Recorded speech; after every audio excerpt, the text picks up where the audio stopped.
আরে দিদি বলছি যাইবু কোথায়? আরে তো যাইবো মিষ্টি আনতে গেছে, এখনই চলে আসবে মিষ্টি নিয়ে। ও আচ্ছা আচ্ছা। আরে ভাই বলছি আমি তো সবই জানি, তোর অবস্থা তো খুব খারাপ, তুই এই 5,000 টাকা রাখ, তোর যাইবুর সামনে তোকে যখন আমি ফুটা করব তুই আমাকে এই টাকাটা আমার হাতে দিবি।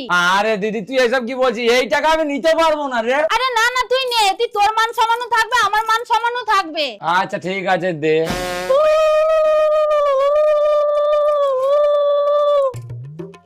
ভাইয়ের কপালে দিলাম ফুটা, জমে দুয়ারে পড়লো কাটা, যমুনা দেয় জমকে ফুটা, আমি দিই আমার ভাইকে ফোটা।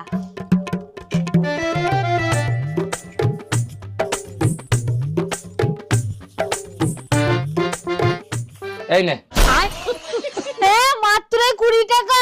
আরে চুপ করো তো, তুমি কিরকম দিদি? হ্যাঁ তুমি তো ভালো করে জানো কাজকর্ম নেই, সংসার ভালো করে চলছে না, এই 20 টাকা দিয়েছে এই অনেক। ঠিক আছে যাইবো, তাহলে আমি আসছি আজকে। হ্যাঁ